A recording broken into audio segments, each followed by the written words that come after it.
for coming.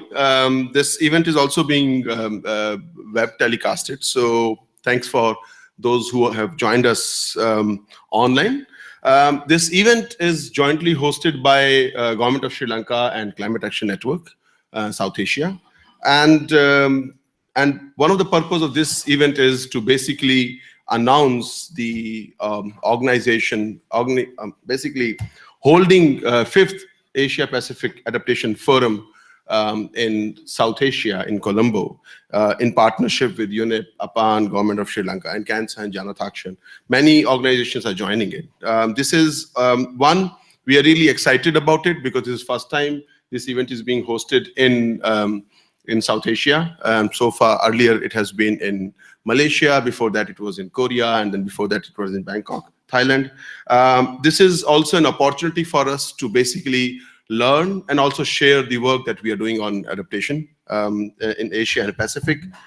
Also, there are many diverse initiatives going on adaptation. Few I can name now. Southern Voices is one among them, which talks about joint principles on adaptation. Then there is eco-village development. Then there are many other initiatives at the local level also. National adaptation plans are being prepared. So idea of Adaptation Forum, of course, our panelists will share more, is to how we convert information into knowledge and we use it to develop further adaptation actions. Sharing that, we have very knowledgeable panel with us.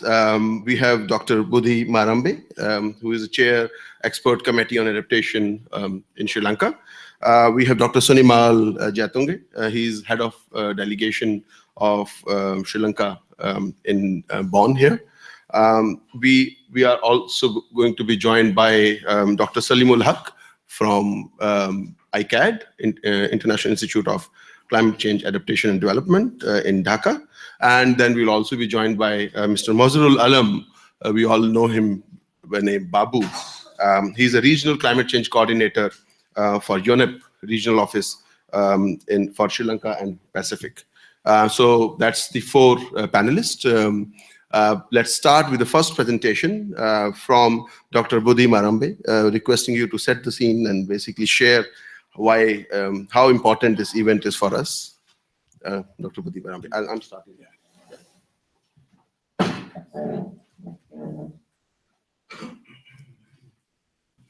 Can I sit over there? Yeah. You want to? Yeah, I will operate it. Oh, you want to? You can mind the monitor. It's remote control, right? You can move the slide.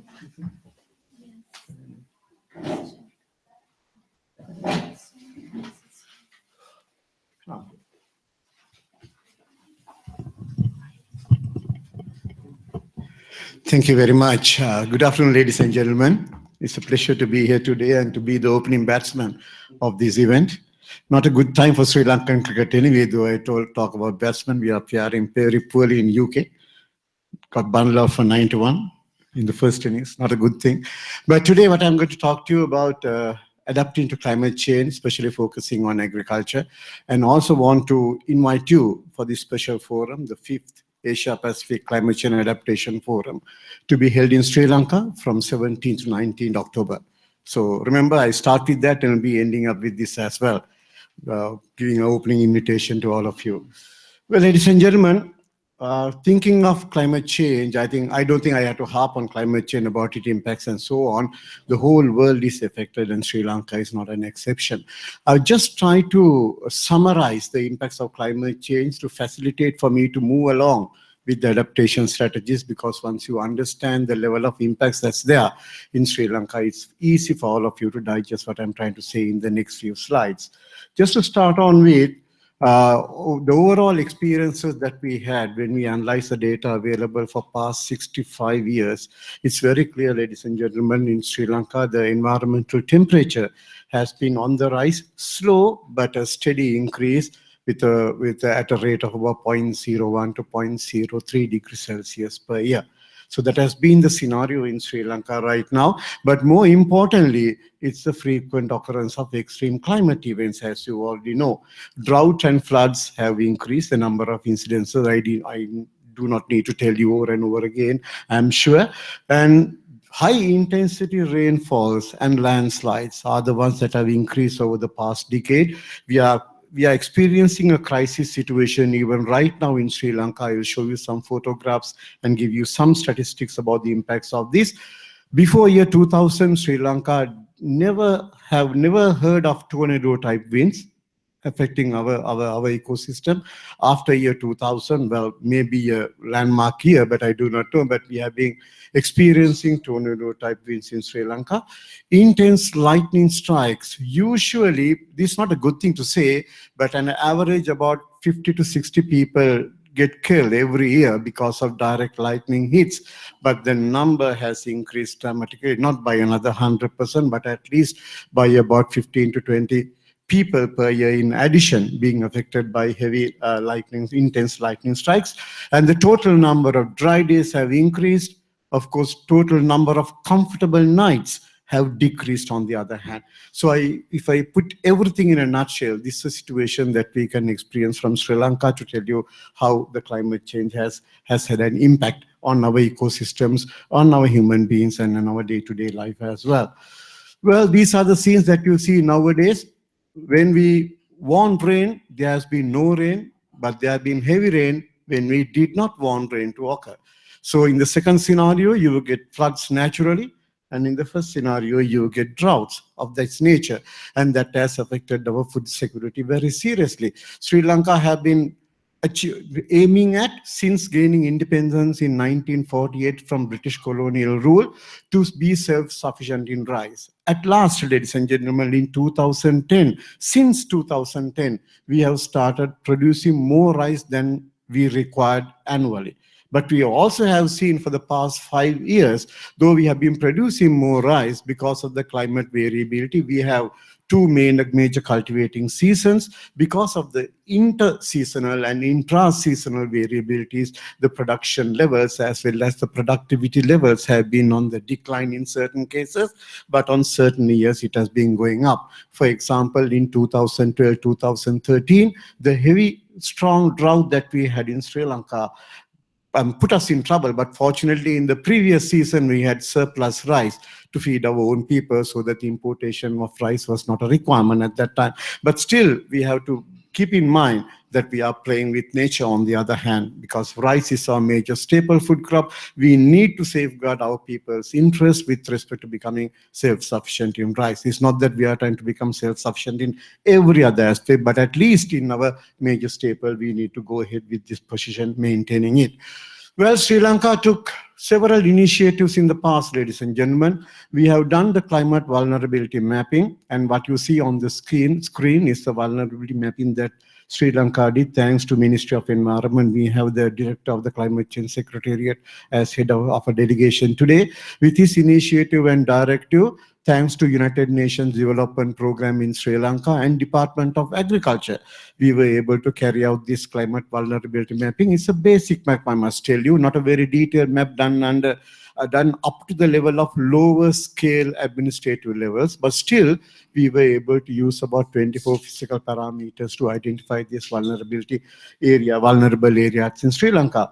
But all the informations that are available with us, with all analysis of past data, now tell us, having this level of vulnerability, the wetter regions in Sri Lanka will become wetter, and dry regions in Sri Lanka will become dry in the future, placing agriculture in a very precarious position. Food security is our national security. We have won a 33-year-long civil war in Sri Lanka, but that is not national security for us. We Sri Lankans, government of Sri Lanka, firmly believe food security is our national security. So anything that challenges food security of this country, we have to deal with to ensure our people are fed enough, adequate, even for the future generations are considered. Well, we all know, ladies and gentlemen, when it comes to agriculture and when you try to link it with climate change, it's a vicious cycle. We know it's happening. It's true. I just borrowed these slides from a friend, which actually I thought of just with a little bit of modification to showing it to you. We know agriculture contributes to climate change, and in turn, agriculture is impacted because of climate change as well. So this is a kind of vicious cycle that we are talking about. We know agriculture affects on certain level depending on the conventional type of agricultural practices that we do. It affects our ecosystems, affects our forest ecosystem, for example, and the environmental services that the ecosystems provides as well. On the other hand, when you look at the agribusiness development in countries like ours, it's more related on, the damage in the environment, including deforestation. So this is a vicious cycle that we have to block at a given stage. Why can't we turn it to a virtuous cycle, to a more beneficial cycle? And this is the effort that we Sri Lankans are trying to make, looking at the climate change scenario. If you put everything together, what you see here, the wording may be slightly different now, but the real essence is there. If you try to develop agriculture which can adapt to climate change, on the other hand, the vulnerability of the agriculture practices of the whole agriculture systems to climate change will be less. And if it can be coupled up with situations and practices where agriculture strengthens the agro ecosystems and so on, supporting climate stabilization and environmental services. And if agribusiness expansion take place based on sustainable practices, then the previous vicious cycle very easily can be converted into virtuous cycle. But I know it's easier said than done, ladies and gentlemen. It's a tedious task, tedious job. If you want to go along with it, there's a lot of investment that has to come in, a lot of change in thinking will have to come in, and more importantly, political will has to be there if you want to achieve these long-term goals. So having this in mind, I would just like to summarize first the Paris Agreement, how we see it, because that's going to affect all of us in the future in the positive note. So just to extract adaptation component from here onwards and try to let you know what sort of efforts that we Sri Lankans have made in the past and most probably in the foreseeable future in tackling climate change issues in terms of adaptation. We all know in Paris Agreement, ladies and gentlemen, these are some of the key elements. This talk about mitigation, talks about transparency system as global stocktake, talks about adaptation, of course, which is very important to developing nations like Sri Lanka and to many countries in the developing world, speaks of loss and damage. We were a bit worried last year whether loss and damage will be embedded into other areas or loss and damage will be considered separate as a separate article. Well, I think it's fortunate that it's there as a separate article, and of course various levels of support. The important point is that when we look at it in the overall contextual manner, that adaptation plays a very, very important role when it comes to implementation of Paris Agreement as well. For we Sri Lankans, when you look at our sustainable development, although our own statistics have placed us in a lower middle income group in the whole world with respect to income generation, still we are a developing country. And development cannot be compromised. Sustainable development cannot be compromised when we think of responding to climate changes, climate variabilities as well. Thinking in those lines, I'm happy to let you know the Sri Lankan government, thanks to the Ministry of Environment, we have a climate change secretariat under the Ministry of Environment, which is a key highlighting point that has helped the country to coordinate activities with respect to climate change adaptation and mitigation, bringing in various stakeholders into picture at different occasions. This is what we have done so far, ladies and gentlemen. We have approved, the Cabinet of Ministers have approved the National Climate Change Policy, which we adopted in 2012. And even at that time, we had developed the National Climate Change Adaptation Strategy, valid for 2011 and 2011 to 2016. Mind you, the National Adaptation Strategy and Action Plan that has been developed in 2010 is only up to 2016. What's taking over from 2016 is the National Adaptation Plans. I will let you know in a little while the efforts that we are putting to develop the National Adaptation Plans. And I'm also happy the Ministry of Environment has established National Expert Committee on Climate Change Adaptation. And this is a very key event of the Ministry of Environment, bringing in expertise by name, not asking institutions to send representatives, identifying people by name in representing various study areas and getting them down. We have 16-member panel right now advising the Ministry of Environment on various issues related to climate change adaptation. And I'm happy to let you know that I'm chairing that committee for the past 3 years, and until the Minister of Environment will ask me to call it a day. We also have the Interministerial Coordinating Committee, ladies and gentlemen. This is a very crucial point, very crucial development that we had very recently, about 1.5 years ago, because we know there are many stakeholders with respect to environment. There are large number of ministries in Sri Lanka, and it's an extremely difficult task to get everybody on the same platform in order to ensure the decisions taken being implemented at the cross-ministerial level. But we have been fortunate that Minister of Environment has taken the initiative and bring down the secretaries of line ministries or their representatives to sit on this interministerial coordinating committee, which looks totally on the climate change activities over there.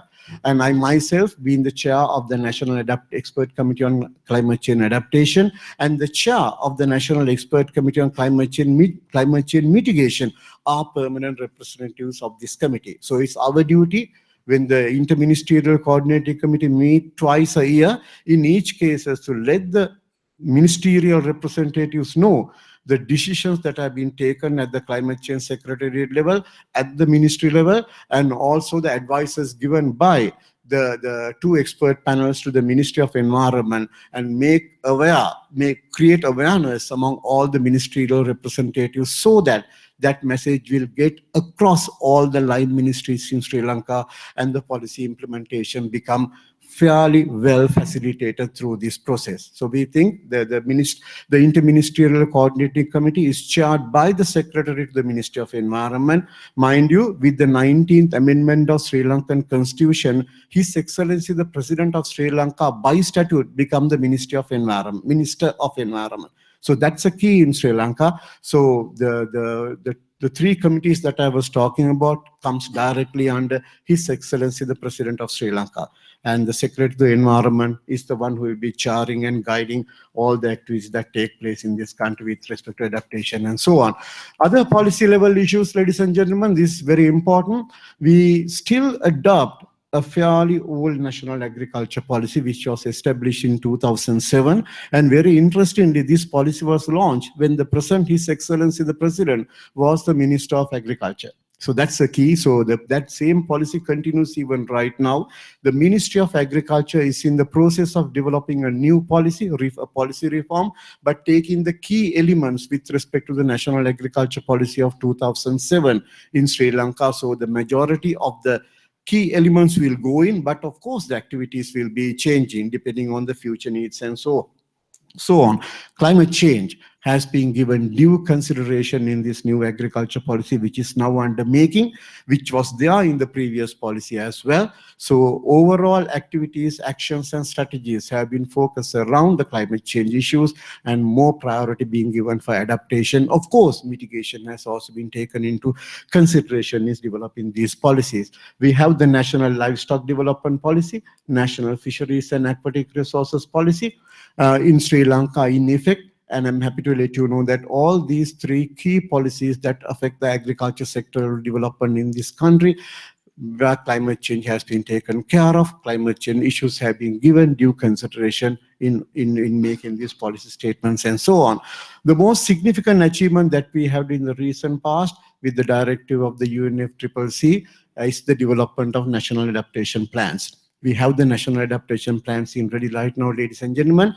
It has been uploaded into the Ministry of Environment website. If you go to Sri Lanka Ministry of Environment and just click on the Climate Change Secretariat, you will find the national adaptation plans being developed. And this national adaptation plan has been developed as a strategic plan through a very extensive consultative process, where Dr. Sunimal Jayatunga will be explaining you briefly about the consultative process that took place in developing this national adaptation plan.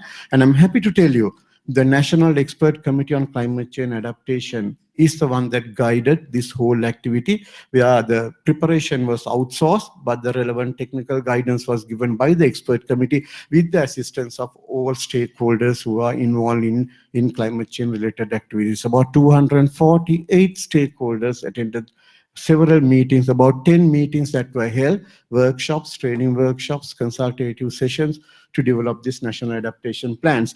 Just to give you a briefing, very brief, this is the only slide I'm using with respect to national adaptation plans. We have prepared the national adaptation plan for Sri Lanka for the period 2016 to 2025. As I told you, remember, the present national adaptation strategy and action plan is only up to 2016, which is there. So from this year onwards, the national adaptation plan will take over. But as I told you, this is a strategic plan which is made under these 10 key sectors. But the challenge in front of us right now is that in Sri Lanka, where the power is devolved to provinces, we have the central government, and we have also 9 provincial councils. Now, to ensure what is being highlighted in the national adaptation plan is being implemented in the provincial level, we have to go ahead and produce detailed action plans for each province so that they also fall in line with the national adaptation plan. One such plan has already been done for the Western province, and we are now aligning it with the national adaptation plan so that everybody will be on the same platform, following the same guide, and looking at the whole country as a whole. But remember, we also understand this is not a fixed, stagnant plan, it's a rolling plan, and we'll be evaluating it after the first 3 years of implementation. And our idea is to ensure by the end of 2018 and early 2019, go through a review process and see where are the bottlenecks, are we successful in implementing national adaptation plan at the national level, getting the fullest cooperation of the provincial councils as well. Well, the title says adaptation in agriculture, so let me focus a little bit on adaptation activities in agriculture as well, ladies and gentlemen.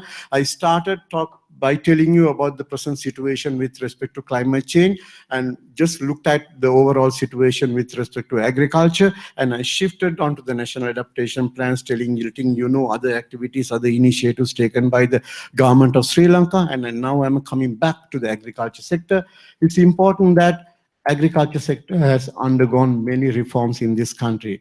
Being a small island nation, and agriculture being a prime focus in the development program, almost all successive governments since gaining independence in 1948, where people have been focusing heavily, especially on becoming self-sufficient in rice as well as ensuring sustainable food security. Looking at the conditions in the past, the Sri Lankan people, the farmers, practitioners, scientists, academia, and policymakers collectively have taken decisions to support the agricultural development in this country, and we have been moving towards aerobic rice. Anaerobic and flood tolerance rice was never on our cards in the past, but for the past 3 years, ladies and gentlemen, a lot of attention has been paid to development of anaerobic and flood tolerance rice, especially for germination activities. International Rice Research Institute is supporting us heavily in this particular activity in collaboration with several Indian institutions and Indian scientists as well. In order to produce drought escape and drought tolerant varieties, which was one of the key focus in the past, and I'm happy to let you know, very recently in the past 2 years, Sri Lanka has released 2 rice varieties which mature in 75 to 80 days after germination. So this is a real breakthrough, a very shortage. We call them ultra shortage varieties. One variety, BG 2050, is our own variety, and BG 251 is a donation, is a direct contribution from International Rice Research Institute, where we did adaptation trials, varietal adaptation trial in Sri Lanka, which has been released right now. So this is a real breakthrough with respect to adoption of different rice varieties in Sri Lanka. We are working hard on drought-tolerant highland crops. Maize has been a success story in our country. Timely cultivation is something that we propose, but this is the most difficult task, Chairman, sir, because we do not have a proper seasonal rainfall forecasting mechanism in Sri Lanka. We tried it hard for the past 3 years with the assistance from experts from all over the world, CSIRO, OSAID, coming into the situation, providing supportive funds, the Indian Meteorological Department, and many others coming into picture, but we failed miserably in trying to give a seasonal climate forecast because of lack of data on one hand, and Sri Lanka is such a small country. When you put everything into a grid system, the whole Sri Lanka falls in one grid. So it does not work, on the other hand, unless we try to develop our own system to ensure a good seasonal climate forecasting is done. Then and only then we can succeed in advising farmers to start cultivation with the onset of rains. They have their own way of judging this. The traditional knowledge, you should never kick it out or should never undermine it. But according to the farmers' own view, they say even their traditional knowledge sometimes become obsolete because of the drastic changes that have taken place in the climate. So we have to address this key issue in our agriculture if you want to go ahead and ensure there's timely cultivation being done and the maximum benefit of the rainfall that we receive in our country is gained and for a more productive agriculture. Shared cultivation is one key issue, ladies and gentlemen. We have a huge set of reservoirs interconnected in Sri Lanka. We have a hydro, it's a hydro civilization that has established in Sri Lanka from ancient times. And all the kings in the past have developed a reservoir system through a cascade system to support agriculture and, of course, consumption of water by humans and animals. But under these reservoir systems, we call them tanks. Under this tank system, the command area, that means the area that is provided with irrigation water, varies depending on the size of the tank. And people always have small land parcels, especially in case of paddy. When the water is deficient in the tank, people simply ignore their boundaries, their ownership. What they do is they start doing shared cultivation. This has been happening in Sri Lanka for the past 4 to 5 decades, maybe even more than that. But on the recorded history, this shared cultivation is a key. That's to ensure that you forget about your land, but you share the land among the whole crowd who are cultivating the paddy tract and try to cultivate land closer to the sluice gate of the reservoir. So everybody will get the benefit out of it. On the other cases, the boundary is a key. People will fight for it up to the last drop of blood, but when there is no water, then boundaries are ignored. People share, try to do agriculture and ensure their livelihoods are secured. Organic farming and sustainable agricultural practices is something that we are promoting. Government has taken special interest on these aspects. I'm sure Dr. Sinmal Jayatunga will go and express this in detail. Seasonal climate forecasting, as I told you, something has to be done. Effective dissemination of weather information is something that has to be done, coupled with seasonal climate forecasting. And we are promoting crop livestock integration very heavily, especially into our home garden systems. Home gardens are unique. We know it's in the South Asian part, India, Sri Lanka, the whole Sri Lanka, as well as the Kerala area, the Western Ghat area of India, and West Bengal in India, as well as in Bangladesh. Well, those are the areas we are very popular for home gardens, and we are promoting this aspect because we know it's one way, integration of livestock is one way that we can improve system resilience under changing and variable climate. Micro irrigation techniques, and all in all, coming into it, everything will boil down finally to climate smart agriculture. So this is what we are promoting right now, ladies and gentlemen. While I'm telling all these things, as I told you, Sri Lanka is in a crisis situation right now. We had 4-month-long serious drought with very high temperature. All of a sudden, the climate environment changed. For the past 3 weeks, we are having a heavy downpour. In American terms, it rained cats and dogs, and so far it has taken more than 70 lives, and more than 125 are missing, and more than 450,000 people are affected, have lost their livelihood right now. Well, the extreme events, this is what an extreme event can do for a small island nation like Sri Lanka.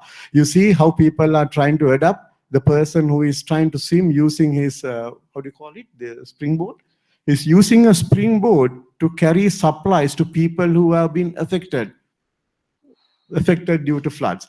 So that's the level of commitment our people have over there. See, the police officer, very unfortunate traffic police officer, still there, standing in, try to guide traffic in Colombo along this heavy downpour.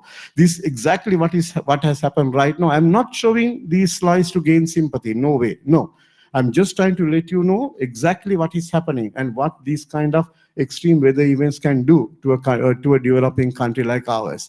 Okay, things might change in the future. The government is very serious on this aspect. And way forward, ladies and gentlemen, I have 2 more slides. Chair, to finish it up. Well, we know climate agreement recognizes right to development, and Sri Lanka is not willing to compromise its sustainable development on any means, under any cost. But Sri Lanka has also developed a program. The government has launched a program called Sri Lanka Next, which will be a main conference, will be held in conjunction with the 5th Climate Change Adaptation Forum in Sri Lanka, which I invite you once again to attend. It's very important. Dr. Jayatunga will explain to you about what sort of activities that are going to take place. What we have realized, ladies and gentlemen, under this scenario, whatever the program that we have should be country-driven and country-specific in order for us to survive under changing and variable climate. We have the political will to do so. His Excellency the President has come on stage and told people that it's what is good for people will be given to people, not what people ask. So that was a very clear statement that was made very recently. There was a lot of political demonstrations on these lines, but still he went on telling this. So that's an important point. We are going ahead, developing mechanism, implementing national adaptation plans while supporting the INDCs, and we are also going through regular analysis of UNFCCC outcomes. These are kind of shopping lists that I'm going to show you here about the activities way forward. We'll be into these lines. We'll definitely support the UNFCCC activities through the expert committees that we have adopted, and will continue to be an active party in making submissions to the UNFCCC. Sustainable development goals is something that we have targeted always, ladies and gentlemen, and with that, to ensure the adaptation is taking place, and Sri Lanka is taking a lead with respect to adaptation in agriculture. We want to share experience, we want to learn from the experiences from the region, and Sri Lanka has invited Asia Pacific Adaptation Network to hold this 5th Asia Pacific Climate Change Adaptation Forum in Sri Lanka from 17th to 19th October. So this is how we are trying to share and convert the practices into a knowledge forum to gain out of it and disseminate what we have to the world, and also ensure adaptation activities will be taking place in Sri Lanka in a much stronger manner in the future. So while giving this the official website, where Babu will be talking to in a while, which was launched very recently on 5th May. Registration for the conference is open, and we kindly request you to be part and parcel of this activity, be in Sri Lanka, share the knowledge, and ensure our adaptation efforts will grow stronger and stronger in the future. Thank you very much, ladies and gentlemen, for your patience hearing.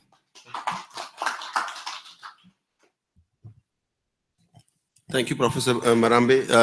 Thank you very much. I think thanks for sharing the initiative that government of Sri Lanka is doing, and the fact that we are dependent on climate dependent sectors, and climate vulnerability is the stark reality. As you mentioned, the exchange of knowledge can certainly help us to achieve resilience in the shortest possible time, and PAN Forum is one among them. Before I hand over the floor to Babu, let me also introduce Dr. Salimul Haq from ICAT, Dhaka. He's joined. And to my right, Dr. Mazrul Alam Babu from UNEP, who has joined. So, Babu, you have the floor. Thank you.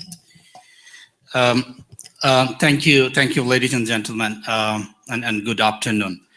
I know this is a very pressing time and competing time when the stock taking is going on the other side. But I'd like to thank particularly our key supporter, the government of Japan and the senior officials from the Ministry of Environment Japan here in this side event, who are very much instrumental setting up this Asia Pacific Adaptation Network, as well as supporting the Asia Pacific Adaptation Forum, along with the government of Sri Lanka, who is hosting it.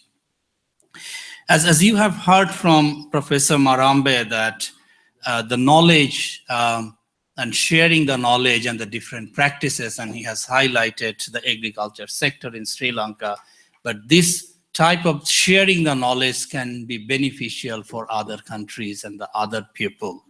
And this adaptation forum is one of the key vehicle in the Asia Pacific, and probably I can claim it the largest the gathering of adaptation practitioners in Asia Pacific, where they come and share the adaptation related knowledge and practices and learn from each other.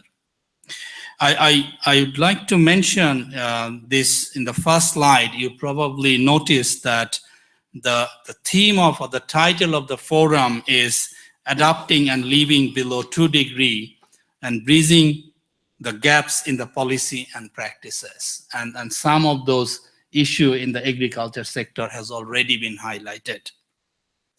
One of the reason behind that, just keep that. Okay. One of the reason behind of this, the theme, if we look into 2015, the global outcome is starting from the Sendai framework on the disaster risk reduction.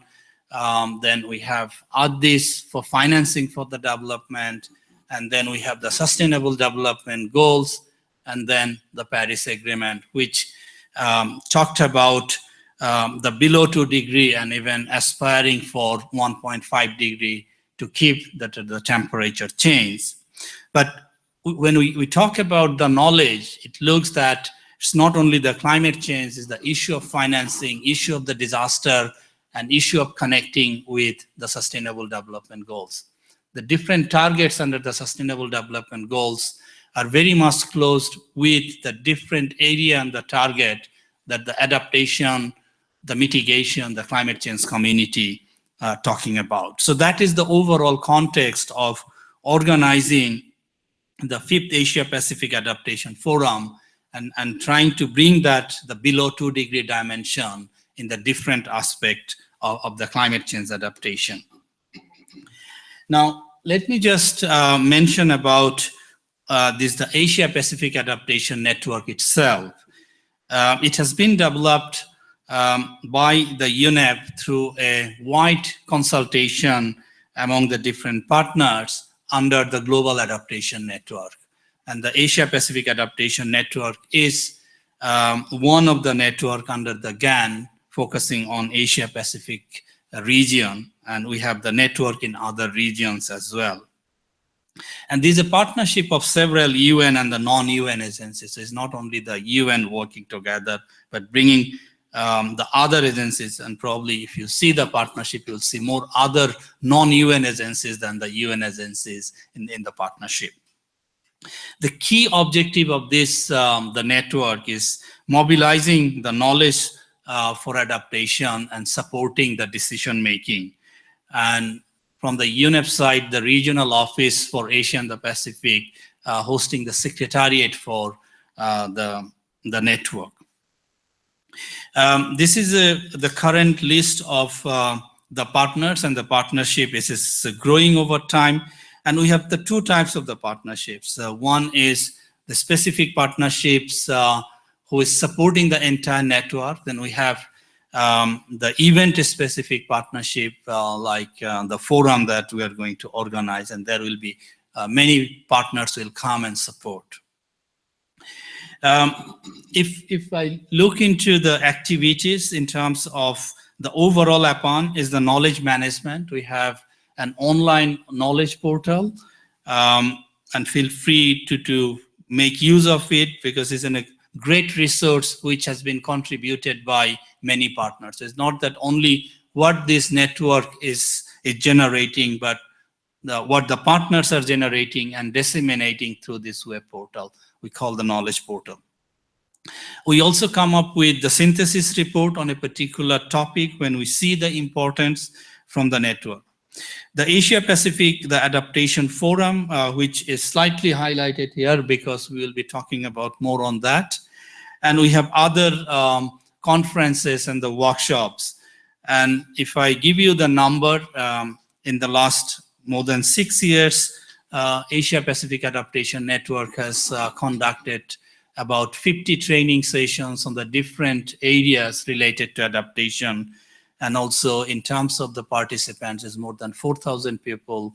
We're able to expose them on the different aspect of the climate change issues and bringing them in the training. As I mentioned, that Adaptation Forum is the 5th one is going to be in Colombo, Sri Lanka, but I'm just giving you the four which has been organized in last 5 years, starting from 2010, and the first two have been organized in Bangkok, and then we moved to the Korea, hosted by the government of Korea, particularly the Korean Environment Institutes, under their program called the Korea Adaptation Climate Change Center. So the next forum is going to be held, as I mentioned already, in October 17 to 19 in Sri Lanka, with the gracious support from the government of Sri Lanka and hosting it. It's going to be in the largest venue probably in Colombo, is the Bandan Naik Memorial International Conference Hall. And what we are aiming in the forum, about 800 people from the different type or the categories, the policymaker, the practitioners. Now, this is the forum website and the details, as I have already mentioned, the background in terms of the 4 major outcomes in the 2015, and we are trying to shape the forum in terms of the discussion, keeping those in mind. For additional information, as Professor Marambe has already mentioned the registration, so please go ahead and see more information, as well as the registering for attending the forum, as well as if you are interested to make any presentation in any session, that's also open. Now, how we are going to organize the whole discussion in terms of adaptation, as it has grown over time and the several branches has been developed.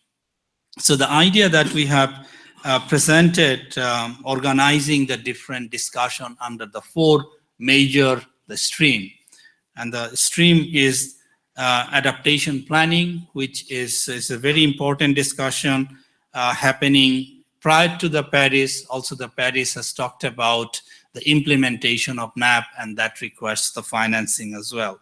So within the adaptation, that stream, there will be different sessions, technical in nature, and altogether there will be 7 technical sessions in addition to the plenary session.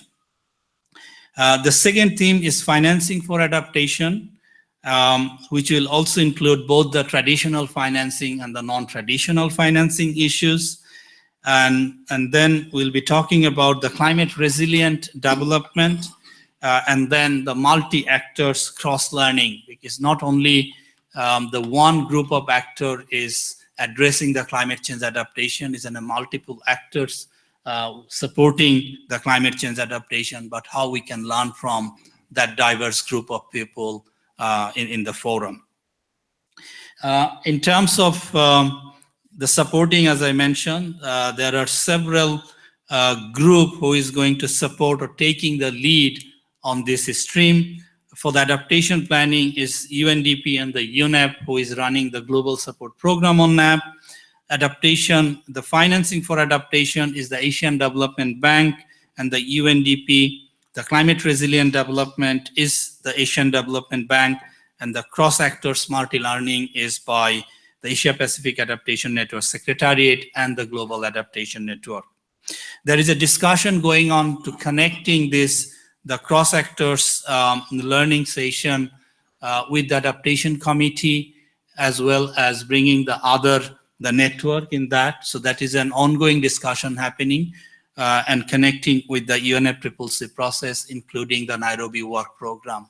So that's the ongoing discussion, and we are very much hopeful that discussion will lead to the specific session in Sri Lanka. In terms of the partner, as I said, this is the slide I'm presenting, primarily telling all of you that please come forward, join your hands, and make this the forum as a success. So this is nothing is sealed, everything is open in terms of the partnership and delivering this forum. So with that, I'm just going to end by presenting the same picture, probably the slightly different layout. is the forum website. And if you see, it's 148 days from now.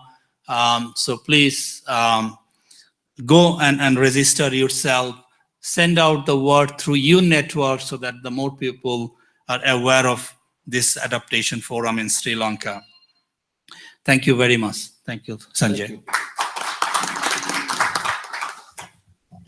Thank you, Babu. I think I'll repeat the offer that Babu has made on behalf of all organizations. Please, you know the streams that that the forum is going to focus on. We do hope that these streams need to be answered sooner to strengthen implementation on ground. So please come and join us. Having said that, I'll invite Dr. Sunimal Jatunge on how does Adaptation Forum fits in Sri Lanka plans and what next. Thank you. Thank you, Sanjay. Good afternoon to everyone. Distinguished panelists, ladies and gentlemen. Let me also begin by welcoming you to the side event which was organized by the Ministry of Mahawel Development and Environment in Sri Lanka in collaboration with Climate Action Network South Asia, UNEP and APAN.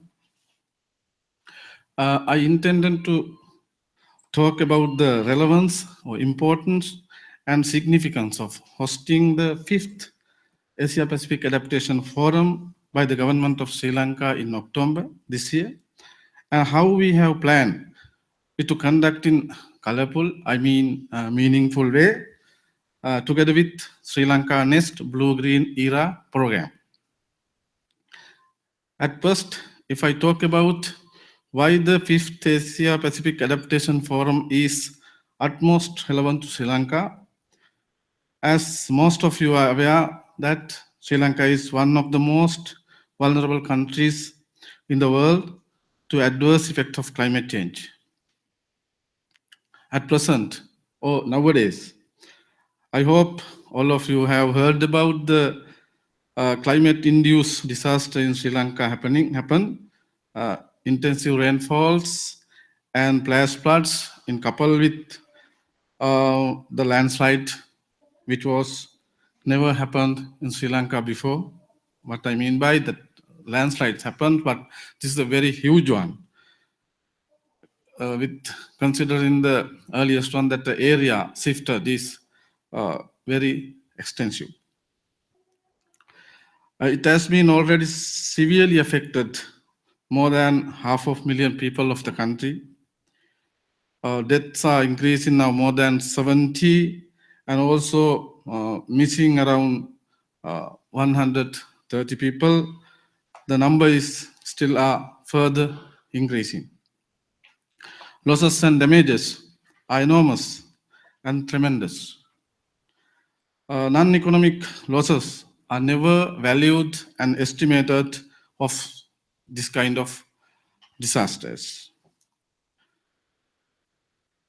It gives an alarm on the acceleration of operationalizing the work of Warsaw International Mechanism on Loss and Damage under the UNFCCC process is timely, urgent, and also immensely useful.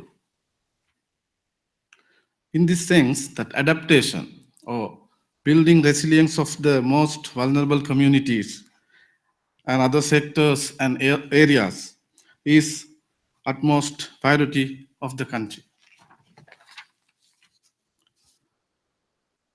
Sri Lanka is now frequently experiencing the adverse impacts of climate change, such as prolonged drought period, as Professor Marambe mentioned in his presentation, and flash floods experiencing, and due to extensive rainfalls, resulted for landslide in the mid-country, in the hilly country of Sri Lanka, and sea level rise. Though it is slow onset event, as the country is an island, and 4/3 of the land area of the country is demarcated as the coastal belt, that living 1/4 or 25% of people and 80% of tourism activities are taken place.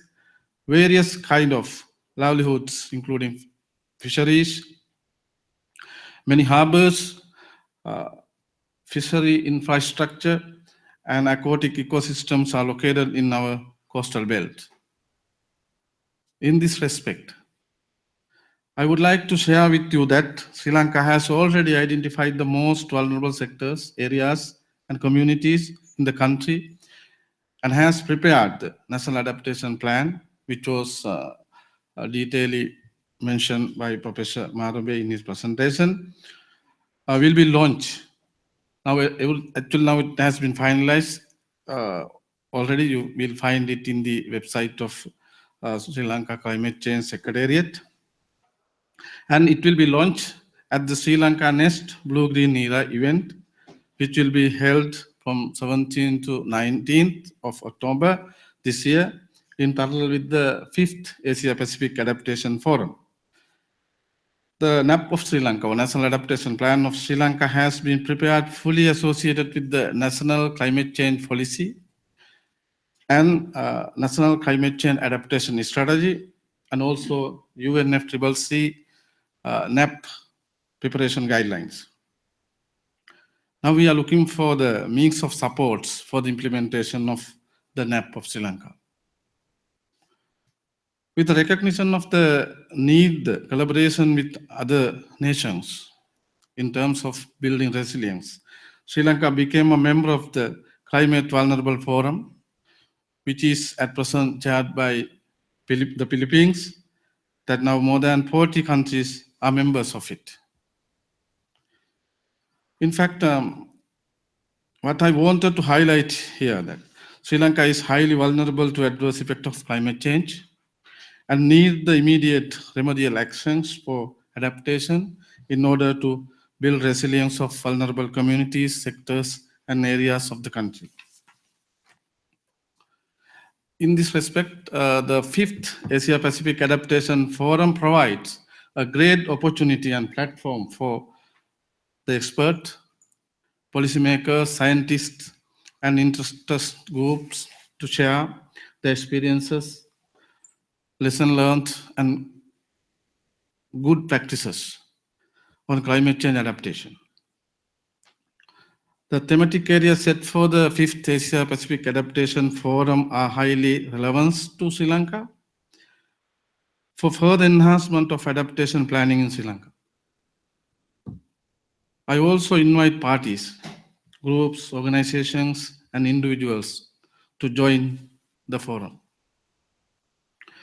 The second part of my intervention is to elaborate how we have utilized this opportunity to further enhance our national actions on climate change, coupling with the Sri Lanka Next Blue-Green Era program. The Sri Lanka Next Blue-Green Era program was launched on 6th January 2016 this year by His Excellency the President of Sri Lanka with multifaceted objectives after universal agreement at COP21 in Paris in last December was agreed by all the parties in order to promote sustainable development in Sri Lanka through blue-green economic initiatives. This includes the implementation of sustainable development goals and Paris Agreement with special preference to the NDCs, nationally determined contributions, leading towards achieving blue and green economic objectives and principles. The upcoming Sri Lanka Next Blue-Green Era in October, in parallel with the 5th Asia-Pacific Adaptation Forum, covers many other parallel events such as International Research Symposium, Expert Dialogue Forum, Environmental Exhibition, Environmental Film Festival, Students of Blue-Green Era, and also Presidential Environmental Award Ceremony. The International Research Symposium is open for all, means that for international as well. At this symposium, it provides the opportunity for participants to present their research findings and also posters. The theme for that symposium, research symposium, is Blue-Green Economy and Environment. The sub-themes identified: climate change, blue-green economy, sustainable management of natural resources. The extended abstracts are requested from interested parties and individuals and organizations. So some deadlines, some dates are available in the website. You will find it later, and I can give you more information after this side event. Expert Dialogue Forum on Blue-Green Economy will be held on 17, 18, and 19th of October. This is also open for national and international experts. The objective of this dialogue is exchange knowledge, best practices, and blue-green economic initiatives. This dialogue and national prominent experts, policymakers, academia, investors, private sector, and other interested parties. At this expert dialogue, we expect to open dialogues on climate change mitigation. Actually, that part not covered by the Asia Pacific Adaptation Forum, that climate change mitigation actions, implementation of Paris Agreement and the legal status of this agreement, and also INDCs and many other areas related to climate change, like low carbon development pathways and strategies, and also sustainable development, including sustainable development goals. So those areas will be dialogue at this expert dialogue forum. The blue-green, the exhibition on blue-green economy and environment is also open for international and national exhibitors or participants. This exhibition provides an opportunity to showcase green products, environment-friendly technologies, green services, with the intention of promoting and encouraging investments to achieve blue-green economic goals and targets. This will also be an opportunity for entrepreneurs to promote their green or organic products and services among the national and international participants. The film festival on blue-green economy and environment. This film festival will be conducted during the whole 3 days. Nationally and internationally recognized environmental related films, especially short ones, will be telecasted, especially climate change and sustainable development. The objective is to promote attitudes, brainstorming, and eye-breaking on the needs of forwarding blue-green economic development and environmental conservation. There are 2 other national events also will be held to enhance the Sri Lanka next blue-green era, as well as 5th Asia Pacific Adaptation Forum. The first one is Students of Blue-Green Economy. So this event is conducted by the Central Environment Authority of Sri Lanka. It is coming under the Ministry of Mahavel Development and Environment. It's a competition for school children on arts, essay, and oratory. This competition will be conducted at provincial and national levels with the view to enhance the knowledge on the impact of and possible solution for global warming and climate change. The best students will be bestowed at the Presidential Environmental Award Ceremony at Bandaranaike Memorial International Conference Hall on 17th October 2016. The second one is Presidential Award Ceremony on Environment. His Excellency the President of Sri Lanka will be the chief guest of this ceremony. This will be followed by after the official opening of the Sri Lanka Next Blue-Green Era Conference and Exhibition. This Presidential Award Ceremony aims to felicitate and reward the individuals institutions, organizations, and activities that have made unique contribution to the field of environmental conservation, which will be held on 17th, as I mentioned,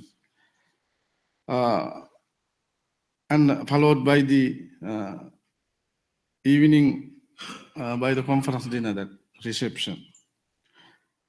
In addition, I would like to announce that on 20th October, after the event, 3 field visits will be organized to visit climate change adaptation sites. So there are tentatively as follows. It's a half-day visit and also full-day visit and also a night-out visit. That 3 kind of package offers for the international participant who participate into the Asia Pacific Adaptation Forum and other Sri Lanka Next Blue Green Era events. Also, maybe we can we visit that landside area to show how it has happened tremendously, and we can show the how much impacts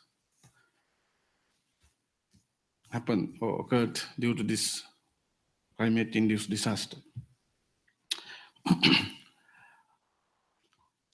I will wind up here welcoming all of you to attend this 5th Asia Pacific Adaptation Forum, which is hosted by the government of Sri Lanka and the Sri Lanka Next Blue Green Era events in Sri Lanka, which will be held in Sri Lanka from 17th to 19th October this year.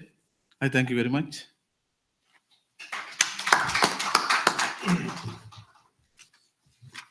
Thank you, Dr. Jayatunge. I think as Dr. Jayatunge has already shared, around APAN Forum in October in Colombo, there are many other events happening. So it's certainly going to be a busy week, and there will be many other opportunities that will really keep us busy. I'll invite now our last speaker, Dr. Salim Haq, who is also co-chair of APAN Steering Committee. Salim, you have the floor. Thank you. Thank you very much, Sanjay, and good afternoon to everybody. So I'm speaking here today in my capacity as co-chair of the steering committee of the Adaptation Asia Pacific Adaptation Forum, which is the organizing body for the forum, and add my invitation and welcome to all of you to register. I've just registered online myself, so it can be done. I encourage all of you to do that. It's free to register and make plans to come to Colombo for that whole week. As you heard, there's a whole week of events going on there. So I'll say a few words about the forum itself and how it's evolved over time and what sort of function it plays at the moment. And then I'll say a little bit about something very specific that I am organizing in Colombo at the time of the forum. So to start with, as you heard from Babu, this is the 5th forum that is being held over the last few years. Initially, the first few were in Bangkok, then we held it in Korea, then we held it in Malaysia, and now we are looking forward to being in Colombo in Sri Lanka.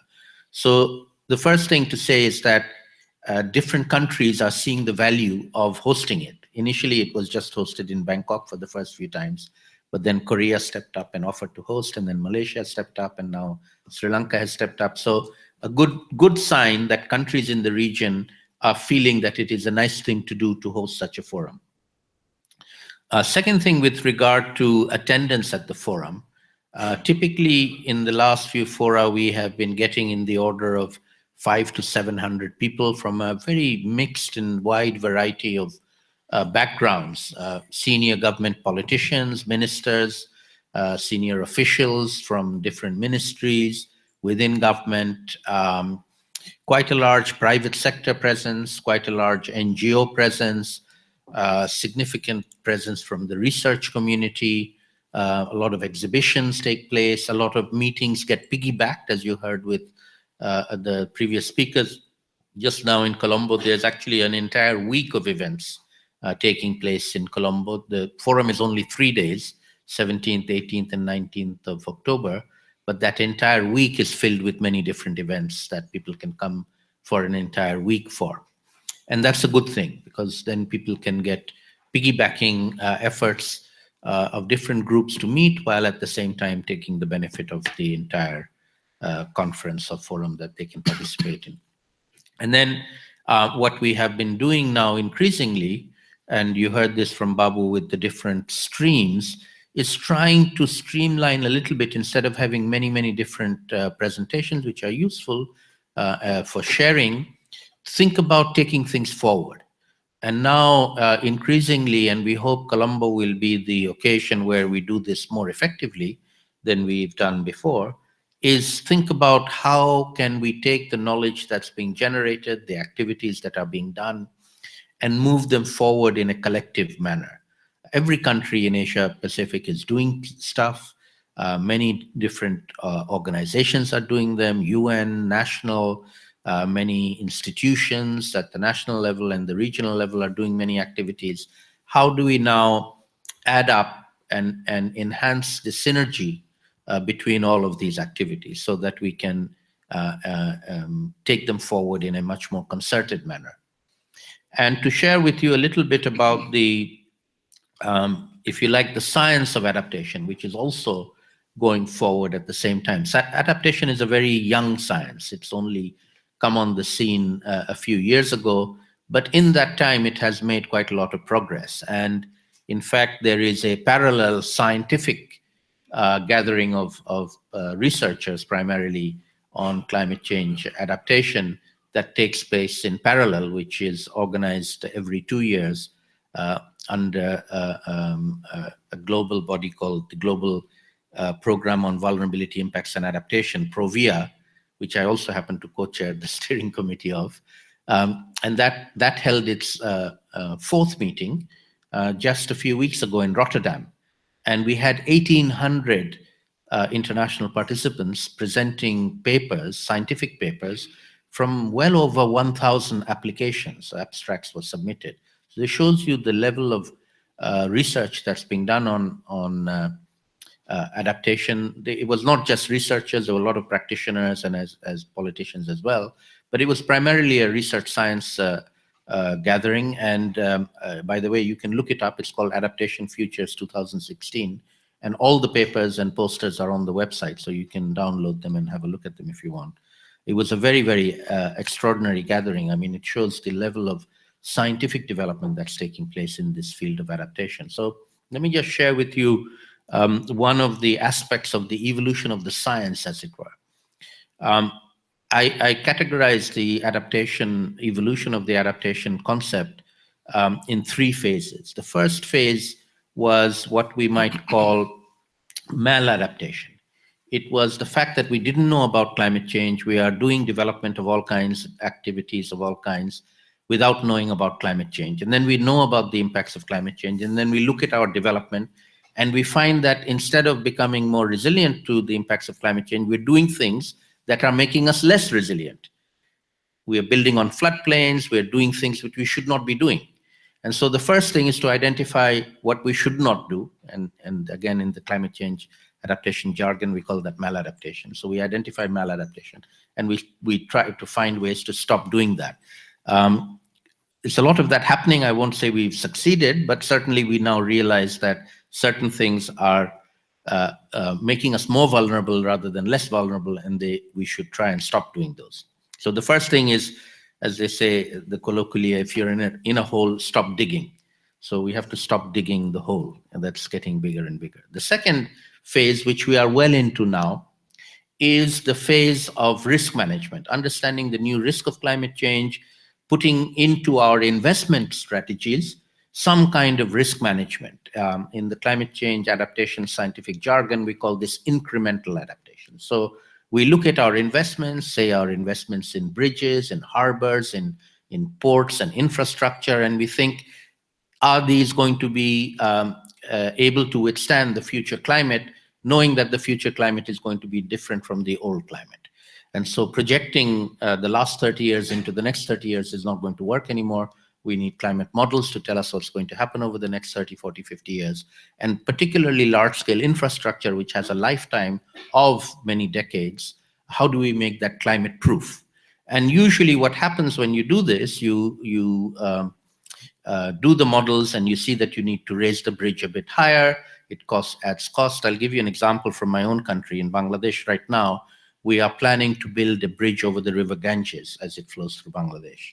And the original planning that was done for this didn't take climate change into account. So it just took the river flows for the last 50 years, which we have good data. In fact, we have 200 years of river flow data, and we just projected that into the future and said the bridge should be at this particular height. And then we realized that we need to think about climate change because the future river flows may not be the same as the old ones. And so we did some modeling, and the results of the model showed that the river flows may actually increase at times. It might decrease at other times, but it might increase at some parts of the year, particularly during the full monsoon flow season. And so that a traditional foundation would not work.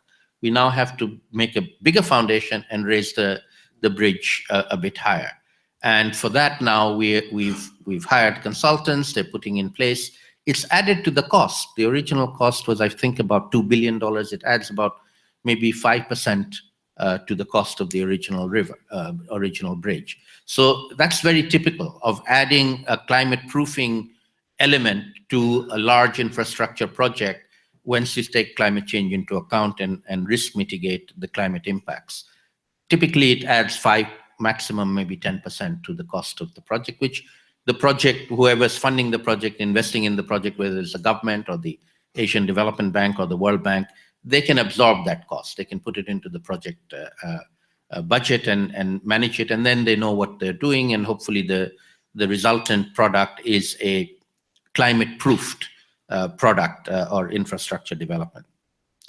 We're now on the cusp of moving beyond this phase. This is the second phase of incremental adaptation to the third phase. And if you look at the adaptation chapters of the 5th assessment report of the IPCC, you'll see this beginning, this new formation or new formulation of adaptation beginning to take place. It hasn't been done yet, but we're thinking about it.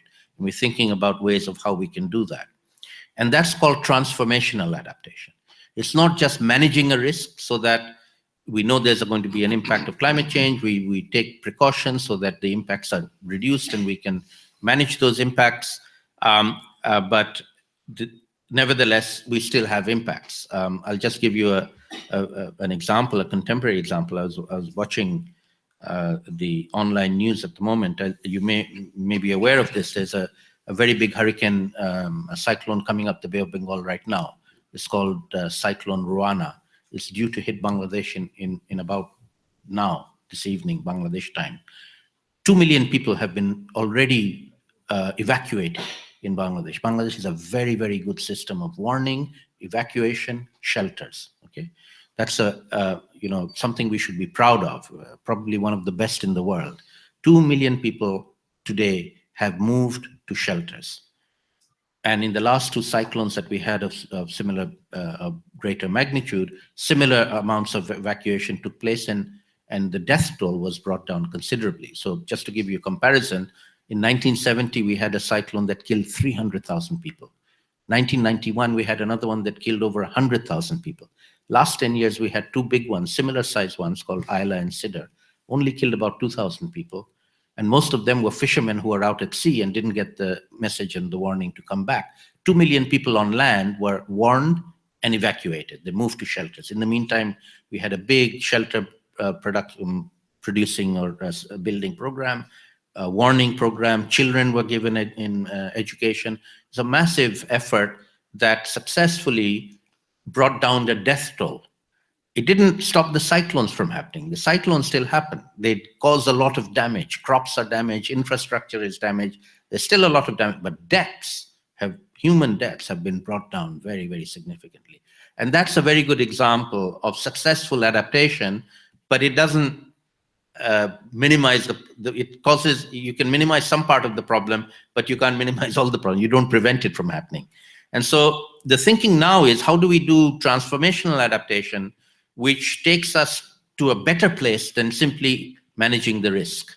And We have not thought this through yet, and we don't have a lot of very good examples. But I'll give you one example, again, from my country, Bangladesh, where, as I'm pretty sure everybody in this room, and I see a number of countrymen from Bangladesh here as well, are very familiar with Bangladesh being a very vulnerable country. In particular, the low-lying coastal area of Bangladesh, which is very low-lying. It's susceptible to sea level rise as well as to cyclones and flooding and so on. And the salinity is gradually coming into the land, the water and the groundwater. People are actually drinking saline water, and we're seeing the effects of that, particularly in pregnant mothers who are drinking saline water and resulting with hypertension and potentially even stillbirths and preeclampsia. So it's a major problem that we're already seeing. Right now, the adaptation to help them is to give them fresh drinking water. So a lot of effort is going in by the government and the NGOs on rainwater harvesting, on pond sand filters, finding ways of giving fresh drinking water for these people, which a lot of effort is being done, and to a large extent, reasonably successfully. But in the long run, over the next 10, 20, 15 years, those places will simply not be inhabitable. They cannot continue to do their farming and fishing that they've been doing there traditionally. So the long-term strategy has to be to educate their children, so the children don't have to become farmers and fishers. Children can get jobs in the cities, in the towns, and then take their families with them when they want, as they want, with a better, higher standard of living. So in a sense, the short-term incremental adaptation is to help them where they are. The longer-term transformative adaptation is to educate the children so the children can move and facilitate their migration, their move. They'll have to move, whether they move under stress or they move under their own conditions. We want them to move under their own conditions, make their own decision when they want to go, and indeed to a better economic situation. So the children will have better paying jobs and they'll take their parents with them. There'll still be trauma. Nobody wants to leave their home. There'll be psychological effects of that. But at least economically, they'll be better off. And that is, in a sense, is an example of what I mean by transformative adaptation. They're no longer just simply coping with the problem where they are, but they've moved on to something different with different problems, but the particular problem that they had from the climate change impacts are taken care of. And we're thinking more and more about how do we do these transformative transitions. And that brings me back to the forum in Colombo. I think now, particularly in the Asia-Pacific zone, which has been doing this the longest compared to other regions, there are regional meetings like this all over the world now, in Africa, in Latin America, in North America, in Europe. But Asia-Pacific is actually the fifth one, is probably the furthest ahead. And so since we've been doing this for longer, we're now in a position to collectively think about moving from incremental to transformative. We're doing a lot of incremental in Asia. We now think we need to think about how do we move from incremental to transformative, both at the national level as well as at the collective level in the region. So that's my 2 cents worth on where we are in the knowledge space on adaptation, where we think the Asia-Pacific Forum this year in Colombo can take us forward. I'll end by just giving an advertisement for something that I'm doing there, and invite anybody who's interested to come to that. So the day before the main forum starts, which is from the 17th to the 19th of October, on 16th, I will be holding a one-day meeting of a subset of the Asia-Pacific Adaptation Forum, which is the Asia-Pacific Forum on Loss and Damage.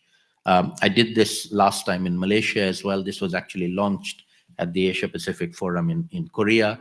Then in Malaysia, we had a one-day workshop on this, and I'll be doing the same thing again in Colombo on the 16th of October. Anybody who's interested in loss and damage, you're most welcome to come. Can't pay for anybody to come, but if you're there anyway, you're most welcome to come and join us.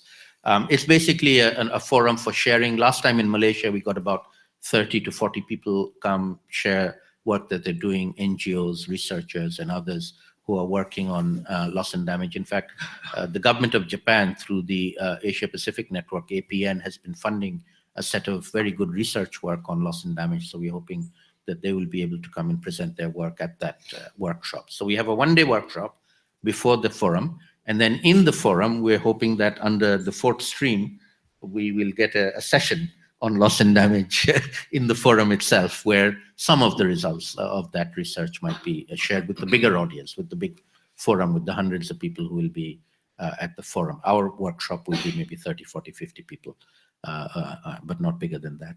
So let me end by that, and I'm happy to take any questions. Thank you, sir.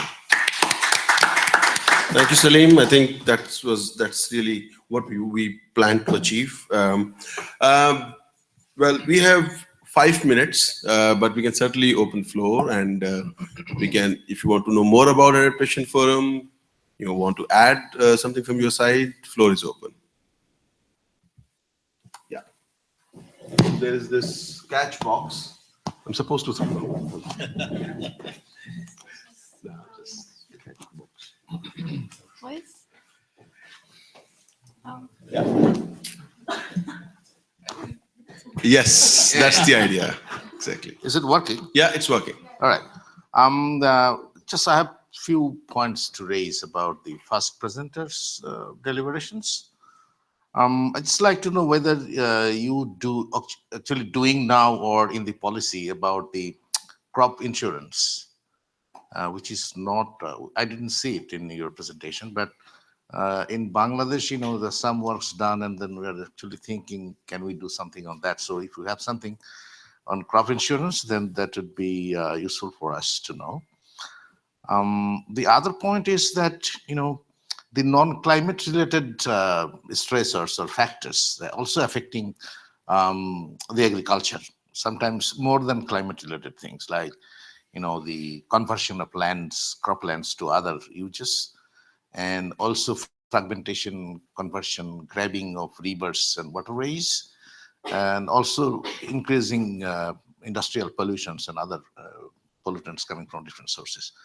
So are these points affecting agriculture is in the policy, or how do you address this? And the other point that I'd like to raise is the knowledge gap between the central level people like you, and also between the people actually working at the grassroots who are actually addressing the climate change issue. So I see in Bangladesh context that there is huge knowledge gap, understanding gap is there. So would that really affect, if it is not corrected, then how could they really, you know, implement these policies when it is translated to them, could be distorted or something, some problem may arise. And finally, about 2 weeks back, actually 57 people died in Bangladesh in 2 days due to lightning. So, I mean, then some people say that it is due to increased amount of sulfur and nitrogen in the air, but not sure actually what are the reasons. So 2 days, 57 people died. So it's a big loss. I mean, it's a big threat. So if you could say something on this, it could be useful. Sir, if you can introduce yourself. Oh, my name is Mokhlisur Rahman. I work for a national NGO named Center for Natural Resources Studies. I'm from Bangladesh. Thank you. Can I'll request panel, let's collect all the questions and then we can answer together. Yes. Thank you. Now, thank you. I was thinking with the question lightning. I am Jakir. I am a simple farmer from Bangladesh. And about the lightning, we have been observing the sound of lightning, recent lightning is different. And it occurred since the nuclear disaster. So I think there might be something with the radioactive materials, radioactive residues. So after the recent incident of 57, or some says that is more than 70 people killed.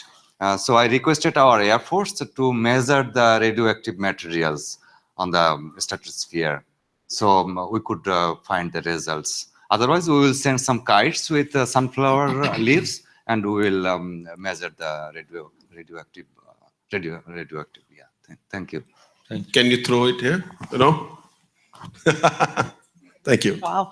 I want to pose a question just so I can catch this. Thank you. My name is Nicole Dupala. I work for the International Institute for Sustainable Development. And I have a question for Salim. And regarding the costs of adaptation, and it's interesting that it came from this forum in Rotterdam. How much do you think that, because we don't know the cost of adaptation, they actually vary so much across regions, or the major problem of implementing adaptation measures would be more connected to governance and how, even if you do have analysis on costs and modeling, and they're still pretty uncertain. So if could you develop a little bit on this? And here I'm also thinking, I'm actually very sad that I cannot attend this forum because this conflicts with Habitat 3 in Ecuador, and it is quite far. So the agenda on urban adaptation now, it's very strong this year. So I am having this as a background. So if you could develop a little bit, thank you. Thank you. Let's go for a second round later on. I'll request Professor Marambe. Yeah. I will respond to the first three questions, but not to the lightning one, because I'm not competent enough to talk about that. So please bear with me about the lightning. Agriculture insurance, yes, it's done at a very primitive level in Sri Lanka. We have Agrarian and Agriculture Insurance Board, which is governed by the Ministry of Agriculture, comes under the purview of the ministry. And what happens is paddy farmers are insured, nothing else. It's paddy farmers who are insured. But there is two private banks have started implementing agriculture insurance schemes in Sri Lanka. But we have to wait and see how far they have gone forward and how far they have succeeded in doing this particular program and how the farmers have been benefited out of it. So agriculture, the government-sponsored insurance scheme was there for some time, but at a very primitive and a very low level. Private sector sponsored insurance scheme have taken up very recently, private banks, but we have to wait and see the real results. So that's the response to your first question. At the policy level, there's one policy statement in National Agriculture Policy in relation to agriculture insurance. So that's the only place that you can find a policy statement, but no specific strategy or action has been proposed even in that policy with respect to agriculture insurance. But the new policy which is being prepared right now, I understand from reliable sources that they are very serious in looking at this particular aspect because of climate change issues. So that is regarding agriculture insurance. About the non-climate events, you are quite right. Land fragmentation is one of the key issues in Sri Lanka as well as in South Asia when you look at the production, especially the productivity. And the cost of production aspects are also concerned. But despite that, remember I was telling you about the shared cultivating system, which take place for quite a long period of time through farmer initiatives. So the knowledge gap is there, I agree, because certain information does not get directly translated or translated in a language where the farmers can understand, unfortunately. So there's a gap, not only on the knowledge, but on the transformation mechanism as well. That is why we have been trying to implement a new system for weather information transformation. Because people have come to a state that they do not believe what they hear from the radios and from the TVs. Unless there has to be kind of a personal level of approach, maybe using mobile phones and so on, try to get the weather information disseminated to the people, maybe the overall activity will fail.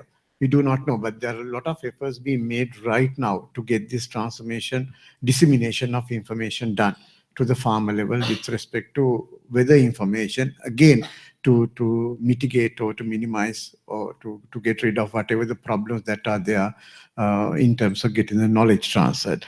So land fragmentation is an issue. I totally agree. That is a non-climate event that has affected the productivity and production of agriculture in our country.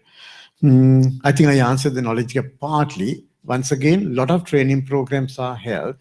We have never had a program on national adaptation plans yet. National adaptation plans was just done, but whatever the programs to transfer knowledge will take place at the provincial level once the provincial action plans are made, because that is the place where those get implemented, keeping in line with the national adaptation plans. Pardon me, I'm going to skip the lightning question. Thank you. Thank you, Salim. Thank you very much. I also don't know the answer to the lightning one, so I'm going to not try that. But I will try and answer the question about the cost. So the costs of adaptation are very difficult to estimate, and there are many different estimates that have been made. There's a recent one from the World Bank, which is in the order of $100 to $200 billion a year. But whatever it is, you can rest assured that the cost of not adapting is orders of magnitude bigger than the cost of adapting. And let me just read this out. This is a statement from Ambassador Ronnie Junot, who's just made it in the plenary. He says, climate change puts 1.3 billion people at risk and $158 trillion, not billion dollars, trillion dollars at risk. That's 3 orders of magnitude bigger, 1,000 times more at risk if you don't adapt. And so whatever the cost of adaptation, it's cheap. However many hundreds of billions of dollars it is, it's cheap. Thank you. Thank you.